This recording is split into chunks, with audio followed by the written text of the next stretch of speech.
John Eldredge is the author of a book, Wild at Heart. And he once said that identity is not something that just kind of falls out of the sky. For better or for worse, identity is something that is bestowed upon us. We are who we are in relationships to other people. So if you think back to the people that had the biggest impact in your life, either positive or negative, what did they say to you? What did they say about you? How did they treat those people around you? Deep down, the heart of every man is to be impacted by others and to have an impact on the world that is around them. We long to know that we make a difference in this life. A man that thinks his life isn't worth much at all is hardly alive. To know that we matter, that our presence cannot be replaced by a car, a possession, or even another person. The awful burden of the false self then that we as humans create is that it must constantly be maintained. A false self must constantly be maintained. We think we have to keep doing something to be desired. If you look at TV commercials that are geared towards men, do this to get that. Use this razor for a beautiful woman to hang all over you. Drive this truck to be accepted. And so once we find something that will bring us some attention, we have to keep it going, or we risk the loss of the attention. For many men, that false identity is found in daily work. So we work hard to get that false identity affirmed by a company, by an entity that will discard us when we're no longer valuable to their bottom line. It's no surprise that depression and loss of identity are large concerns anytime a man loses his job. We all live with the fear of not being chosen for the team or for the job, and the burden of maintaining whatever it is about us. We develop a functional self-image, even if it's a negative one. The other day, my son was so proud to show me how he had decorated my little SUV with sidewalk chalk. And I remember saying to him, "What do you think you're doing? You've made a mess."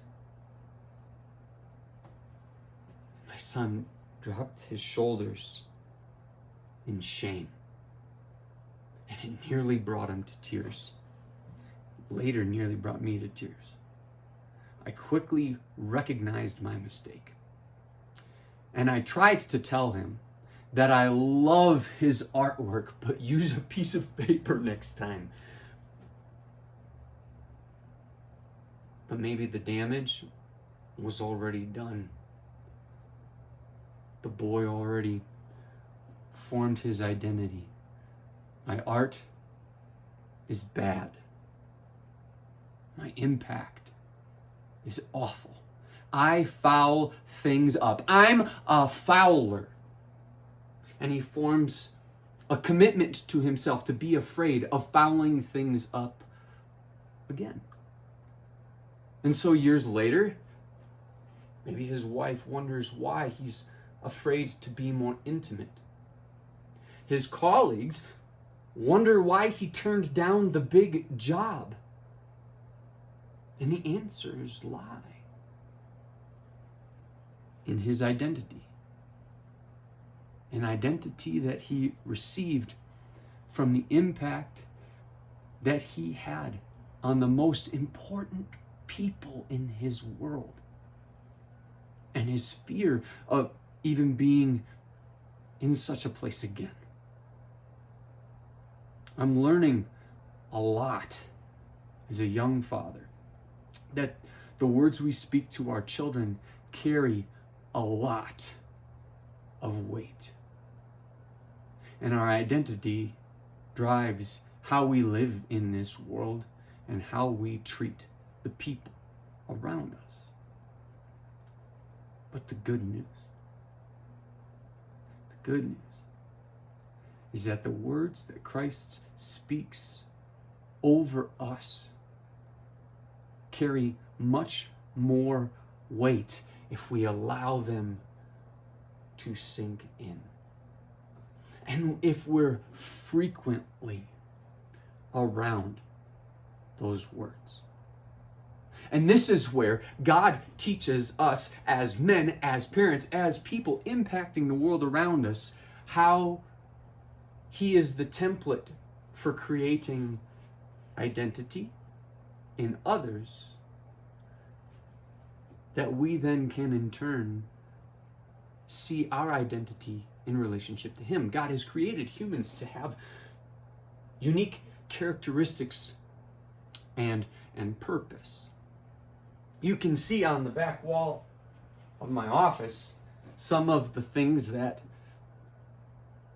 really characterized a lot of my childhood.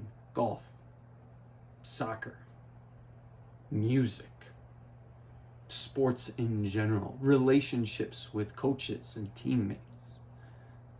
And a lot of that was by the things that I heard from my parents, encouragements, admonishments, all of the above. And it's hard to pinpoint any one phrase that impacted what drove me or didn't drive me to pursue various aspects that lead to the things on that wall. God has designed us to have a commonality of contentment with our lives that we live through Him. Not that stuff. And in the process of hearing His words that He speaks about us and who we are to Him, we discover our true identity, that the more closely we are drawn to Him, our identity is as His children. And He loves us so much. So something that I started a number of years ago, my boy is 4.5, almost 5, is that the end of every day or any other time I can think that his identity needs to be shaped, I say, whose son are you? And he says, your son, Dad. And I say, when will that change?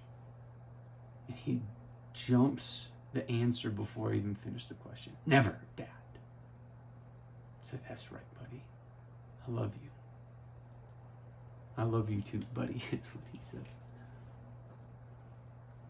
God loves you because you are His child.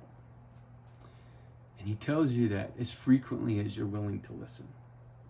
My prayer for you is that you would hear that and also in turn share it. May God bless you today.